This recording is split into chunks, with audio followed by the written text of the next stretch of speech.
Today's classic novel, The River Between, is by Kenyan-born award-winning writer Professor Ngugi wa Thiongo. The River Between is of the Honai River, which both separates and simultaneously unites two ridges. The separation is due to how these ridges are kept apart by the river, and the unity is seen on how they meet at a valley which is sustained by the same river. This river is central for all of the people living in this area. Both animal and people and plants use the river for its water supply, the river a source of life. The two ridges, Kameno and Makuyu, represent the two contradictory communities who live on each.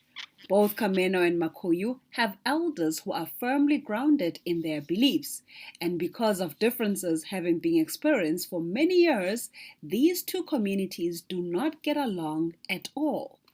The Kameno community hold the belief that theirs is a sacred land and that the great Murungu gave them a spring which sprung only on their side of the ridge. The Makuyu community held firm the belief that the greatest leaders of the region came from their side of the region and that theirs is a side of great leaders. From the Kameno community was born Mugo, whom all revered as a great seer. One day Mugo shared a prophecy that certain people with clothes like butterflies would arrive and that one from his lineage will be the savior of the villagers from such people. Mugo also specified that these people could not be killed by brutal force, but through learning their ways and using their ways to overcome. These people were the white British colonizers, and indeed they arrived. Chege, the second last descendant from Mugo's lineage, notified Wayaki his son and last remaining descendant from Mugo's lineage. Chege took Wayaki to the sacred tree and made him aware that he is the one destined to be the savior of the people from the British invaders. The British missionaries established missionary schools, hospitals, and were located in Syriana. They were actively converting the people of the land to convert to the ways of Christianity and to denounce their traditional rituals and beliefs, thus dividing the villagers and creating barriers between the converted ones and the non-converted, with aim of converting all of them. Following the prophecy, Chege emphasizes to Wayaki that he is to go and receive education from these British missionaries and learn their ways thoroughly, but should not be influenced by them or ever reject his traditional ways. Meanwhile, Joshua from the Makuyu community receives the message from the missionaries and is fully converted, and similarly to Joshua in the Christian Bible, who boldly states that choose you today who you will serve, but as for me and my house, we will serve the Lord. Joshua also becomes a strong figure who firmly enforces Christianity in his household, so that his wife, Miriama, and two daughters, Nyambura and Mutoni, have no choice but to follow what they call Joshua's religion. Joshua actively works with the British missionary leader Livingstone and absolutely is loyal. Alongside Joshua's conversion is that of Kaboni, who, though less fervent in preaching, is also seen in support of Christianity, and he encourages his son Kamau to follow suit. Thus, on a given day, Wayaki, Kamau, and Kinutia, a mutual friend, go to study at Syriana Mission School. Wayaki is seen to perform exceedingly well at Syriana and has many convinced that he will someday be a Christian leader. Wayaki, however, remains true to what his father Shege had told him. Wayaki grows in the understanding that the education he receives from the missionaries is exactly what his community needs, and this also becomes a driving force to him excelling in his studies. Naturally, Joshua's daughters also receive British education and the Christianity religion and are expected to exemplify the Christian standard because their father Joshua is a prominent Christian converted leader in the community. Upon completion of the missionary studies in Syriana, We see the different lives led by these Western-taught youth. Nyambura and Mutoni grudgingly continue Joshua's religion and grow to despise it.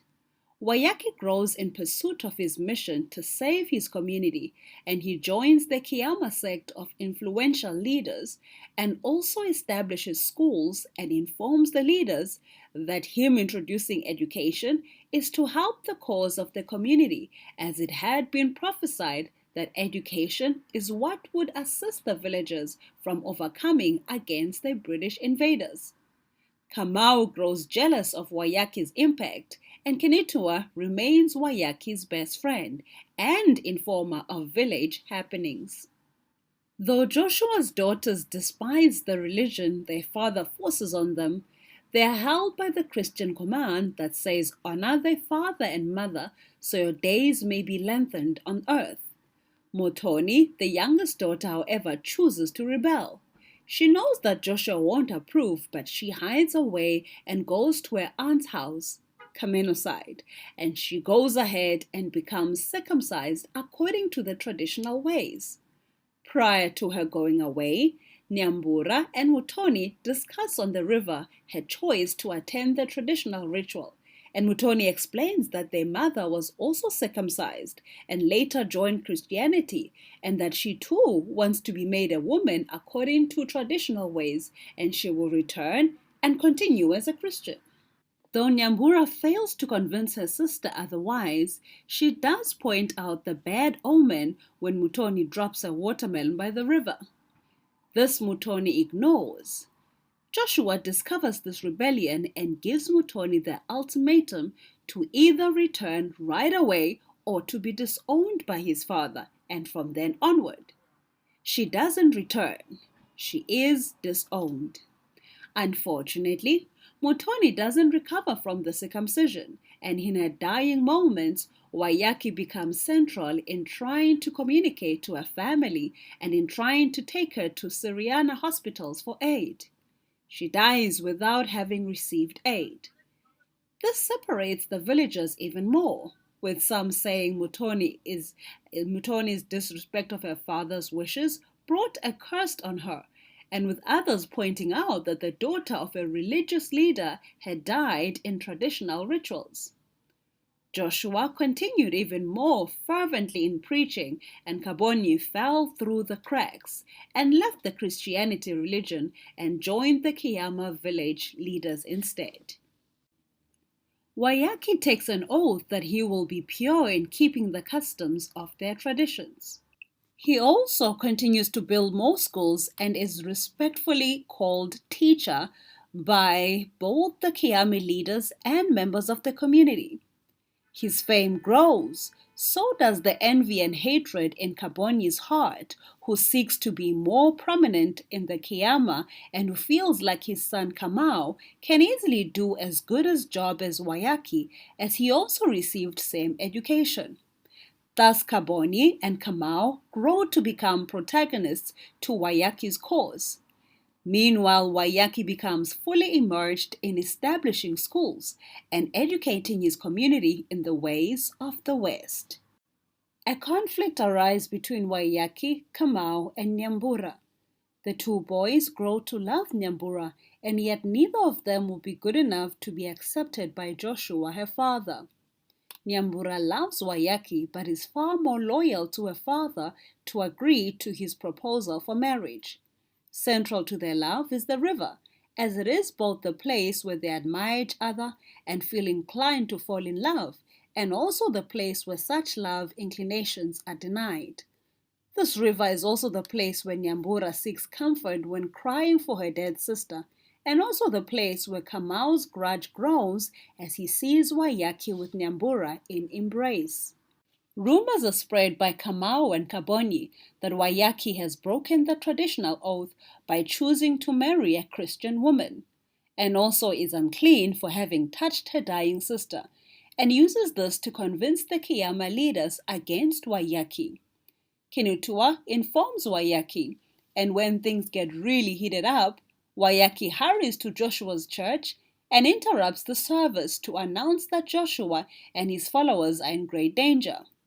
When Joshua brushes this off and chases Wayaki away, Nyambura stands up in support of Wayaki and shares that Kamau proposed her for marriage and threatened danger when she declined his proposal. Joshua stands his ground and orders Wayaki out of his church. To this, Nyambura responds by grabbing Wayaki's hand and leaving the church holding his hand. On the way, she also tells him that she loves him and doesn't want to separate from him. Wayaki hides her and goes alone to the sacred tree that his father had taken him. He feels a supernatural presence and later receives a vision showing the villagers united in the fight against the British invaders.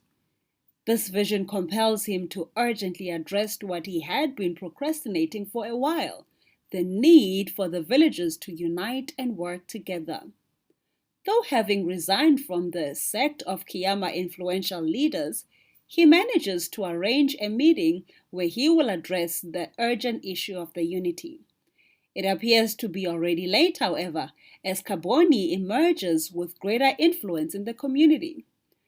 Through this, Wayaki sees how focusing on only education was a faulty approach, as the villagers need immediate action, which can only happen when the education is merged with the unity and political action. Thus, the Kiama, being led by Kaboni, becomes a stronger unit which overpowers Wayaki's cause and rule against him, and he ends in humiliation and awaits punishment from the Kiama. And here follows the 5 elements in plot. Exposition. In the exposition, we see the setting of Kameno and Makuyu and the river Honai, which appears to both separate them and also unite them as a source of life and sustenance. The characters from the Kameno community are Mugo, Chege, and Wayaka, and central to their cultural rituals is the sacred tree and springs. They use the river to perform their circumcision rituals. The characters from the Makuyu community are Jacob, Nyambura, Mutoni, Miriama, Kaboni, Kamau, and Kinutia. They follow the Christian ways, and whereas circumcision rituals are carried out in Kameno, Christmas is celebrated in Makuyu at the church. The problem shared is that of the villagers fighting the invading British colonizers and exploiters and regaining political and civil power. This particularly becomes a problem as a prophecy shared by Mugo highlights that victory of such a battle cannot be by violence, but by first learning the ways of the invaders. Wayaki is informed that he is the one destined to carry out this task and must thus learn the ways of the invaders, but not be influenced by them. The rising action. Many conflicts stand in the way of Wayaki's seamless pursuit of his purpose, such as, number 1, he grows to understand things from the invader's point of view and grows to appreciate their teachings and becomes convinced that their ways are not all bad. To prove his loyalty, however, he takes the Kiama oath to remain true to tradition. He grows in love with Nyambura, the daughter of Christian leader Joshua. He allows his love for her to overpower his loyalty to tradition, but is dismayed to see how she allows her loyalty to her father's religion to stand in the way of them being together. He faithfully carries out what his father advised him to do, and he establishes many schools in the area. Joshua's younger daughter, Mutoni, rebels against his father's religion and acts on her belief that the Christian religion can be successfully merged with the cultural rituals. She dies in the act of such disobedience, thus denoting that these two worlds can't so easily be merged. Both Kaboni and Kamau, father and son, grow in strife and envy of Wayaki's achievements, and as they create rebellion against him, Wayaki does the huge mistake of leaving the sect of Kiama influential leaders in pursuit of focusing on educating the community according to the ways of the British invaders. a mistake which Carboni exploits and draws influence to his side, and thus leads a unity against Wayaki and labeling Wayaki a traitor. Climax. The climax begins when Kinutia informs Wayaki of the dealings of the Kiyama against him. Wayaki boldly addresses Joshua in the middle of all his congregated followers that a danger is lurking. This climax builds up as Nyambura takes Wayaki's side and even holds his hand and further leaves with Wayaki, a direct and public disrespect of his father's wishes. Meanwhile, Wayaki can't even sleep that night without a cause of immediate action, and following vision received while under the sacred tree, Wayaki determines to confront Carboni immediately the following day. The day arrives, and many villagers and the Kiyama are gathered to hear these two leaders publicly debate critical issues which have caused division in the village.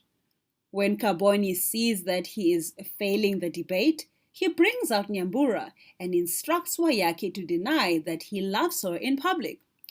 Wayaki fails to deny his true love for Nyambura. The air becomes thick with the villagers' disappointment of Wayaki, and Wayaki doesn't get time to explain himself, nor the unity he was striving to establish. Falling action. Wayaki no longer becomes referred to as the teacher of the village and is rather made an outcast, together with Nyambura. The Kiyama, led by Carboni, sits to decide on their punishment. Resolution. Wayaki learns the hard way that education was not the only thing which the villagers needed, and that though it is important, it becomes insignificant if in isolation of the unity of villages, as well as political actions taken to remedy the effects of the invaders.